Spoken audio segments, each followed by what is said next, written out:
नमस्कार, आप देख रहे हैं बहस बिहार की और आपके साथ मैं हूं विवेक। लोकसभा चुनाव से पहले इंडी गठबंधन में शामिल दलों को झटका लगने का सिलसिला बदस्तूर जारी है।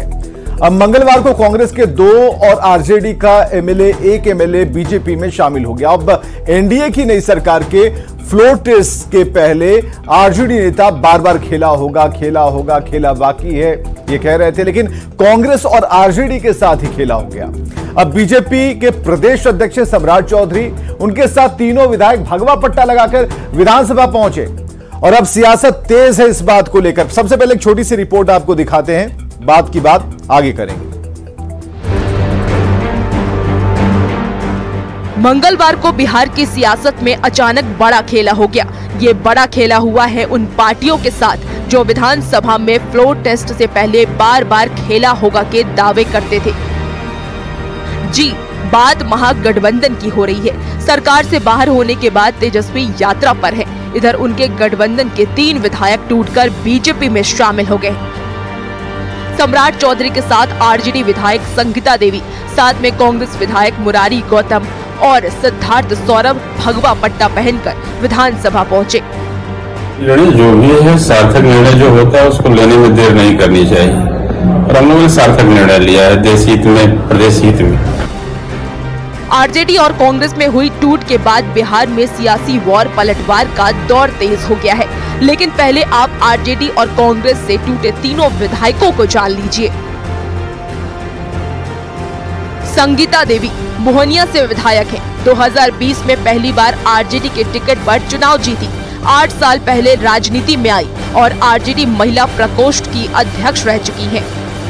बात दूसरे विधायक मुरारी गौतम की करें तो मुरारी गौतम कांग्रेस के टिकट पर रोहतास के चिनारी से विधायक है। 2020 में जेडीयू के ललन पासवान को हराया था। अनुसूचित जाति से आने वाले मुरारी गौतम महागठबंधन सरकार में मंत्री भी रहे हैं। वहीं सिद्धार्थ सौरभ विक्रम से कांग्रेस के टिकट पर विधानसभा का चुनाव जीते। भूमियार जाति से आने वाले सिद्धार्थ सौरभ दूसरी बार कांग्रेस के टिकट पर चुनाव जीतकर विधानसभा पहुंचे थे। ये तीनों विधायकों का बीजेपी ज्वाइन करना लोकसभा चुनाव के पहले इंडी अलायंस के लिए बड़ा झटका है, जिसकी खींच आरजेडी नेताओं के बयान में भी दिख रही है। अभी सब फालतू बात पूछने से कोई फायदा है? बताइए, चौपाया को बांधेगा कि दोपाया को बांधेगा? लेकिन वजह क्या है? लगातार टूट हो रही है राजद में। अरे खरीद बिक्री हो रही है। पहले नहीं देखे 3 विधायक लोग जाकर गए तो खरीद बिक्री ही का ना वो कमाल था। कांग्रेस एमएलसी प्रेमचंद्र मिश्रा का कहना है कि ये सब कुछ ऑपरेशन लोटस का हिस्सा है। इसको टूट नहीं कह सकते हैं। इसका मतलब है कि जो बीजेपी वालों का जो ऑपरेशन लोटस चलता रहता है ये उसी का नतीजा है। वो उस पहले भी लोग ट्राई कर रहे थे, उस समय सफलता नहीं मिली। दूसरी ओर एनडीए की तरफ से जेडीयू एमएलसी नीरज कुमार ने पलटवार किया है। नीरज कुमार ने कहा है कि इन पार्टियों के नेता आर्थिक खेला में लगे थे, इसीलिए उनके विधायक टूट रहे हैं। लोकसभा चुनाव के पहले जिस ढंग से पूरे देश भर में विपक्षी पार्टियां टूट रही हैं, उसके बाद सबसे बड़ा सवाल तो यही उठ रहा है कि आखिर विपक्ष टूट क्यों रहा है और क्या ये टूटता विपक्ष मोदी का मुकाबला कर पाएगा? न्यूज़ 18 के लिए आनंद अमृतराज और शैलेंद्र कुमार के साथ ब्यूरो रिपोर्ट।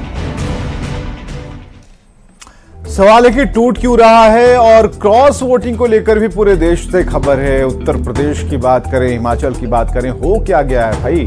आखिर विपक्ष में झटके पर झटके क्यों लग रहे हैं? आज की डिबेट को हम शुरू करते हैं और सीधे हम जुड़ते हैं अपने मेहमानों के साथ। हमारे साथ आज कुंतल कृष्णा प्रवक्ता बीजेपी से होंगे, डॉक्टर विनोद शर्मा प्रवक्ता कांग्रेस से, जयंत जिज्ञासु होंगे प्रवक्ता आरजेडी से, अभिषेक झा होंगे प्रवक्ता जेडीयू से। हमें जरा बताइए भाई जयंत जिज्ञासु जी, आप बेहतर बता पाएंगे क्या स्थिति हो गई है, क्यों ऐसा हो रहा है, क्यों टूट हो रही है?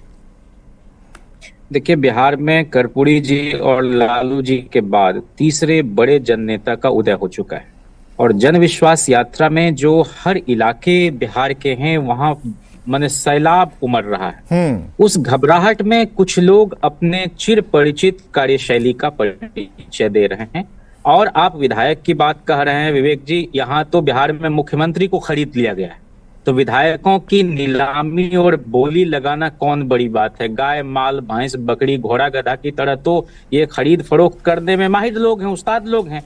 लेकिन इस बिहार में आज भी नैतिक बल बचा हुआ है, लोग इस कदम को अच्छा नहीं कह रहे। दूसरी बात, मुख्यमंत्री जी ने कहा कि पता नहीं हम जांच करवाएंगे, हर विभाग में जो मंत्री थे राजद के कहां से पैसा कमा लिया कि हमारे विधायकों को खरीद रहे थे, ये लोग जांच करवाएंगे। अरे भाई, 3 विधायक को तो फ्लोर पर आपने इधर से उधर करवा लिया, इससे बड़ी खरीद कुछ हो सकती है दुनिया में। इस आप किसी के एक चीज बताइए ना, सुनिए ना जयंत जिज्ञासु जी, जयंत जिज्ञासु जी, जांच करवाएं, एक मिनट रुकिए, पैसा लाए, 2 चीजें ठीक करनी है। हाँ ठीक है जयंत जी, एक तो आप लाइट थोड़ा ठीक कर लीजिए, आपके चेहरे पर जो लाइट है ना वो आप पता नहीं चल पा रहा है कि जयंत जिज्ञासु हैं, ठीक है।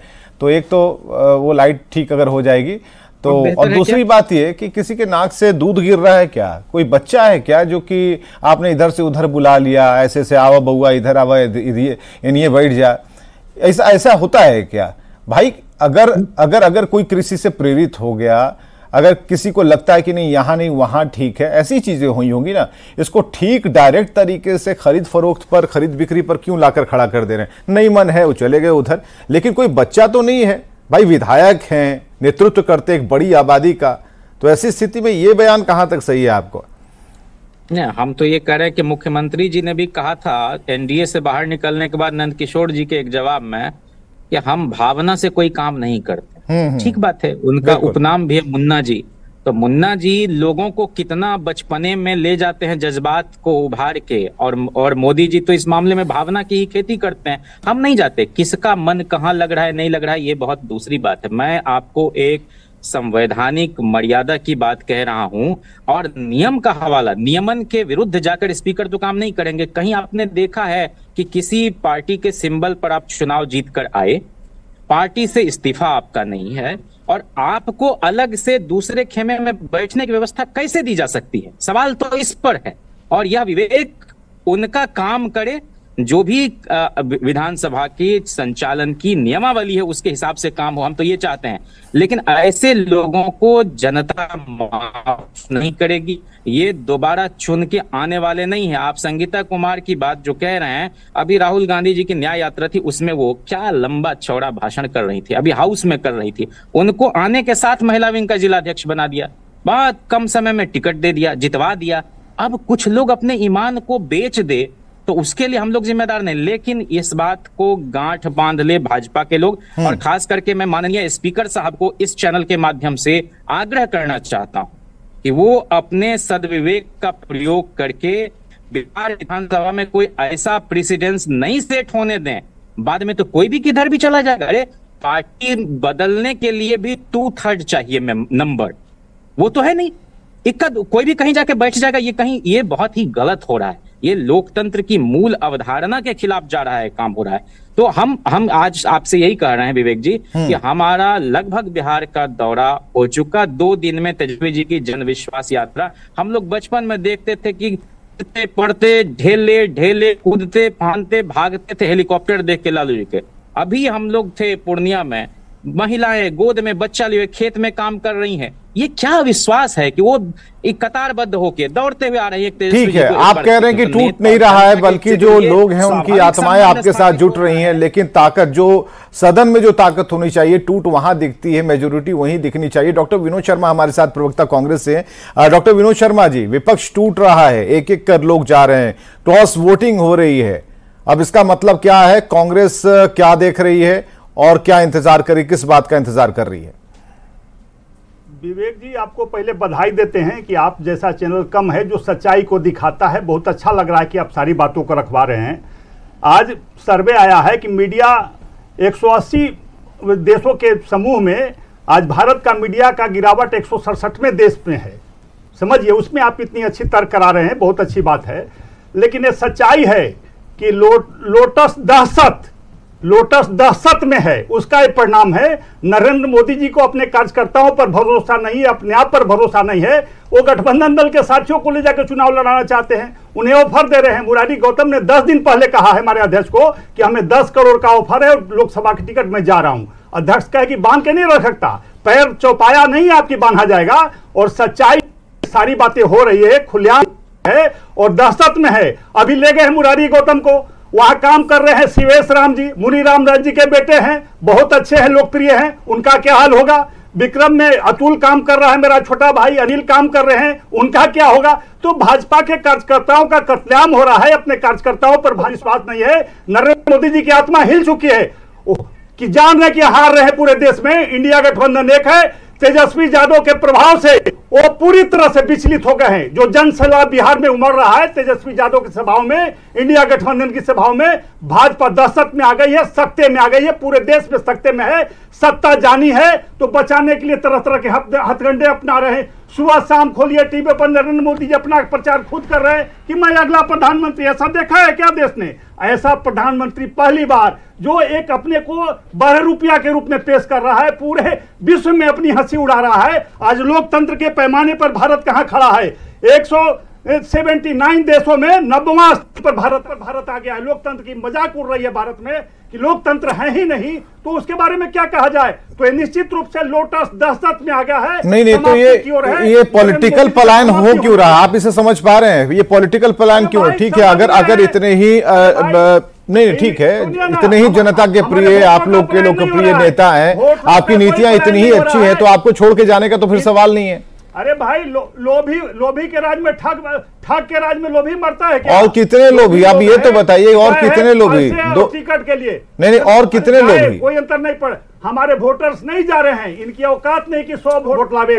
जो गए हैं अपने बलबूते पर कितने लोभी? और आपने कहा ना कि लोभी, लेकिन कितने लोभी? अरे भाई लोभी अब उसकी तो संख्या सामने आते जा रही है। जो होंगे अच्छा कि समय अभी और है, जाएंगे, अभी और है में जाते तो और दिक्कत होता। डॉक्टर विनोद शर्मा अभी और है आपके खेमे में। लेकिन ये लोटस दहशत है, पूरे दहशत में भाजपा है। कुंतल कृष्णा प्रवक्ता बीजेपी से हमारे साथ हैं। कुंतल कृष्णा जी, आप लोग भाई बहुत ऐसा गड़बड़ काम मत कीजिए। जो कहा जा रहा है विपक्ष की तरफ से, सबको उठा ही लीजिएगा। मुख्यमंत्री को भी ले लिया आपने, विधायकों को भी उठा लेंगे, रहने दीजिएगा इन लोगों को। विवेक जी, अभी मैं विनोद शर्मा जी की बात सुन रहा था। कांग्रेस इसी तरीके से सोचते रहेगी तो कांग्रेस सही में समाप्त हो जाएगी। इस बात को ये कब मानेंगे कि विपक्ष के अपने साथियों को न अपने नेतृत्व पे विश्वास है, न नेतृत्व की नीयत पे विश्वास है, और जो नीति पे वो चल रहे हैं वो सीधे तौर पे राष्ट्र विरोधी है। बिहार की हम बात कर रहे हैं, बजट सेशन चल रहा है और नेता विपक्ष बजट सेशन से गायब है। कर क्या रहे हैं? पूरे बिहार में घूम करके मुस्लिम तुष्टीकरण का एक माहौल बना रहे हैं, सांप्रदायिकता का माहौल बना रहे हैं, सनातन के विरोध में नेता विपक्ष की यात्रा और सनातन के विरोध की बातें हो रही हैं। कहीं मंदिर के मूर्तियां टूट रही हैं तो कहीं भगवा ध्वज जल रहा है। आप लोगों के ऊपर जो इल्जाम, और हमारी नीति आप लोगों के ऊपर जो इल्जाम लग रहे हैं उसका जवाब दीजिए। ये लोग कह रहे हैं कि आप लोग एक तो भय बनाकर चल रहे हैं, भय का माहौल बना दिया आप लोगों ने, और दूसरा ये कि आप लोग धीरे धीरे इन लोगों को धीरे धीरे खींचते जा रहे हैं, खरीद ले रहे हैं। इसका बताइए क्या मतलब है? विवेक जी, अगर भय की बात होती तो फिर आज इनके साथ कोई नजर नहीं आता। सच्चाई माने ये, माननीय नरेंद्र मोदी जी के नेतृत्व और उनकी नीति में विश्वास करके लोग आ रहे हैं। एक तरफ राष्ट्र को बनाने की नीति है, एक तरफ राष्ट्र नीति है, और दूसरी तरफ मुस्लिम तुष्टीकरण की नीति है। एक तरफ सुशासन है तो दूसरी तरफ माफिया राज है, गुंडे बदमाशों का राज है, जंगल राज है। यह अंतर है। मैं तो आज आपके टेलीविजन चैनल पे आपके माध्यम से आह्वान करता हूं कि राष्ट्रीय जनता दल और उनके साथियों के साथ बिहार में जो भी है वो बिहार के विनाश के कारण में एक है। राष्ट्रीय जनता दल का मतलब है माफिया राज, गुंडा राज, मुसलमानों का तुष्टीकरण, सनातन का विरोध और बिहार का विनाश। आज आप अपनी अंतरात्मा की आवाज सुने, और मैं उन सभी साथियों का आह्वान करता हूं जो बिहार का विकास देखते हैं, तो आपके पास राजनीतिक रूप से सिर्फ और सिर्फ एक विकल्प है, भाजपा और उनके साथियों के साथ जाना। मैं तो आह्वान करता हूं।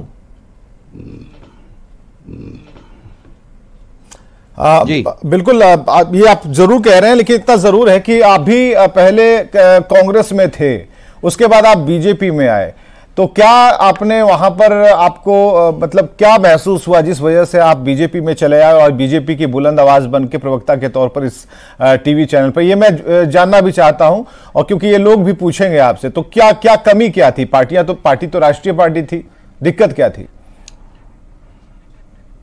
विवेक जी, नेतृत्व की नीयत और उनकी नीति,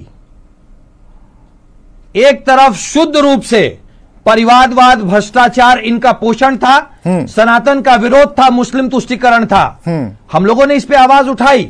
जब नेतृत्व के नियत पे शक हो जाए और नीति शुद्ध रूप से जब देश के विरोध की हो, हमारे सनातन के विरोध की हो, भ्रष्टाचार की पोषक हो, तो कोई भी व्यक्ति जिसकी आत्मा में थोड़ा भी बल होगा, जिसको अपने लोगों के पास वापस जाना होगा, वो वैसे नेतृत्व और वैसी नीति और वैसे नियत के साथ नहीं खड़ा रह सकता है। तो उतने तो लेकिन कुंतल भाई उतने ही परिपक्व तो डॉक्टर विनोद शर्मा भी हैं। वो तो आकर के भी चले गए, आप आए, वो वहां से निकल के फिर वहीं चले गए। विनोद शर्मा जी क्यों लौट गए भाई आप? विनोद शर्मा जी से इस सवाल का जवाब पूछें आप। नहीं वही पूछ मैं तो अभी भी कह रहा हूं कि जिसकी आत्मा में जरा भी बल होगा वो कांग्रेस की तरफ आज के दिन में देखेगा भी नहीं तो देख नहीं रहे, वहां तो कुर्सी लगा लिया भी नहीं। विवेक जी, हमारे छोटे भाई ने नहीं कहा कि कार्यकर्ताओं का क्या हाल होगा भाजपा में जब सारे बाहर के लोग भगोड़े जाएंगे और अजीत पवार और मधु कोड़ा की तरह लुटेरा अगर भाजपा होंगे तो क्या बोलने लायक है देश के सामने? ये सच्चाई है कि भाजपा भगोड़े और लुटेरों की पार्टी हो गई है, पेट पालकों और पुत्र पालकों की पार्टी है। कार्यकर्ताओं का मैं डॉक्टर साहब की इस बात पे इनसे खेद करता हूं। नहीं डॉक्टर साहब की इस बात पे मैं खेद करता हूं। मैं भारतीय जनता पार्टी का कार्यकर्ता हूं और कार्यकर्ताओं को क्या सम्मान देती है भारतीय जनता पार्टी, आप सामने देखें। कार्यकर्ता का सम्मान नहीं था, इसलिए मैंने छोड़ा पार्टी का आवाज बना के पेट पालने वाले और पुत्र पालने वाले लोग हैं। विनोद शर्मा जी की बात पे मुझे ऑब्जेक्शन है। अगर क्या अजीत पवार लुटेरा नहीं है? रुकी जरा विनोद शर्मा जी, ठीक है यही है ना कि एकदम एग्जैक्ट लाइन बोलनी चाहिए। विपक्ष टूट रहा है लेकिन हमारे स्टूडियो में जो प्रवक्ता बैठे हैं वो इधर से उधर हो रहे थे, तो एक सवाल हमारी तरफ से हो गया। ये कोई बड़ी गलती हमने नहीं कर दी। हमारे साथ अभिषेक झा हैं। अभिषेक, हाँ ठीक है, अभिषेक समझ में आ रहा है समझ में कार्यकर्ताओं को टिकट देंगे, ठीक है। अरे आपके छोटे भाई अभी बैठे हैं अभिषेक झा, उनकी बात सुनिए। भगोड़ों से मतलब है नहीं उनका हक बनता है भाई, मतलब है लुटेरे पर। फिर आप लोगों को बोलने नहीं देंगे। पवार से देश में बड़ा लुटेरा है अभिषेक झा। विपक्ष टूट रहा है और आज जब एक मिनट भाई आप लोग शांत होइए। बीजेपी और हाँ ठीक है, बीजेपी कांग्रेस एक मिनट के लिए भाई हमें एक मिनट दे दीजिए। ऐसा लग रहा है कि अब आप ही लोग एंकरिंग कर रहे हैं और हम ही मैं ही प्रवक्ता यहाँ पर बन गए। एक मिनट रुक जाइए। हाँ ठीक है हो गई, चलिए ठीक है 2 मिनट पानी पीजिए, हम आ रहे हैं। अभिषेक झा हाँ चलिए ठीक है। विपक्ष क्यों टूट रहा है भाई? क्योंकि आज आपके भी विधायकों से सदन के बाहर जब हमारे सहयोगी ने पूछा, उन्होंने बोला कि अभी जेडीयू में भी कुछ लोग आने वाले हैं, नंबर लगने ही वाला, संख्या उन्होंने नहीं बताया लेकिन कुछ लोग आने वाले हैं। तो ये खेला को इतना सीरियसली आप लोग ले लिए कि बात तो कहीं और हो रही थी और आप लोग तो दिखाने लगे। देखिए, खेला को प्रोजेक्ट कौन लोग कर रहे थे? खेला को प्रोजेक्ट फ्लोटस से पहले राष्ट्रीय जनता दल और महागठबंधन के लोगों ने किया। कहा कि बहुत सारे विधायक उनके समर्थन में आ रहे हैं। खुदा ना खास्ता अगर ऐसा सिचुएशन होता विवेक जी कि कुछ विधायक एनडीए के खेमे से अगर महागठबंधन के समर्थन में चले जा रहे होते, तो यही हमारे महागठबंधन के साथी चिल्ला चिल्ला कर कह रहे होते कि इन विधायकों ने अपनी अंतरात्मा की आवाज सुनी और तब हमारा समर्थन किया है। और आज अगर इनके कुनबे के विधायक लगातार इनका साथ छोड़कर हमारी तरफ आते चले जा रहे हैं तो ये उनको गाली दे रहे हैं। ये कहते हैं कि उनके चले जाने से वोटों का फर्क नहीं पड़ेगा। अरे आप कौन होते हैं ये पैमाना तय करने वाले? संगठन एक एक व्यक्ति के सहयोग से बनता है और आपका तो विधायक जा रहा है। आपको तो सोचना चाहिए, आकलन करना चाहिए कि आपके अंदर कितनी कमी हो चुकी है, लेकिन उसके बजाय आपका अहंकार लगातार बोल रहा है। और हम जानते हैं इस बात को कि इनकी नीति ऐसी ही है। और हमने तो पहले भी कहा है कि एनडीए की नीति से, हमारी पार्टी की नीति से लगातार लोग प्रेरित होकर विभिन्न दलों से हमारे दल में पहले भी शामिल होते रहे हैं। और ये तो इनके लिए एक बहुत बड़ा अलार्म है। जो लोग दावे कर रहे हैं कि तेजस्वी जी के घूमने से, पार्टियों के प्रोग्राम से बहुत बड़ा जन समर्थन इनके साथ आ रहा है, वास्तविकता यह है कि ये लोग अंदर से खोखले होते चले जा रहे हैं। और इसका जो खामियाजा है इन्हें आने वाले लोकसभा के चुनाव, विधानसभा के चुनाव, यानी जितने भी चुनाव है सब में भुगतना पड़ेगा। ये ऊपर से चिल्लाते रहे, मतलब आपका कहने का मतलब क्या है? फर्क नहीं पड़ता है। आपके कहने का मतलब क्या है कि पब्लिक दिखेगी, पोल नहीं दिखेगा? मैं सुन नहीं पाया आपके सवाल को। नहीं तो आपके कहने का मतलब क्या है कि पब्लिक दिख रही है लेकिन पोल में नहीं दिखेगा ये सब? नहीं भाई, पब्लिक भी देख रही है और जो पोल्स के रिजल्ट आएंगे वो भी दिखेगा साफ साफ। इनके कुनबे से लोग अगर अलग होकर हमारी तरफ आ रहे हैं, इसका सीधा मतलब है कि इनका कुनबा कमजोर है, इनके नेता, इनकी नीति, इनके नियत सब में खोट है, और ये बातें जनता भी बहुत बेहतर तरीके से परसीव कर रही है। चलिए, बिना मतलब मायने के कोई इधर से उधर नहीं जाता। राजनीतिक जो एक महत्वाकांक्षा होती है वो सर्वोपरि होती है, उसमें सभी को कुछ न कुछ बनना होता है, साबित करना होता है। ऐसे में जरूरी है कि जब साबित तो तब करेंगे ना जब प्लेटफॉर्म मिलेगा, मौका मिलेगा। तो जरूरी है कि जहां पर प्लेटफॉर्म मिले, पॉलिटिक्स में वहां पर प्लेटफॉर्म बना लिया जाता है, चाहे किसी भी स्तर का हो। बहुत बहुत शुक्रिया हमारे साथ आने के लिए। लेकिन इतना जरूर है कि विपक्ष कमजोर यहां पर होता हुआ दिखता है, इसलिए क्योंकि जो टूट है ना एक संदेश की तरह होता है। पब्लिक के बीच में आप हैं, संदेश दे रहे हैं, तब तक खबर आती है कि फलनवा वहां से वहां चला गया, तो फिर पब्लिक ये सोचती है कि भाई क्यों गया, ये तो और कमजोर हो रहे हैं। और देखिए ना, आंकड़ों को देखिए, बीजेपी नंबर 1 पार्टी हो गई और नंबर 2 पर आरजेडी। अब समझिए कि ये मैसेज काफी बड़ा है, बोल्ड है। बहुत बहुत शुक्रिया।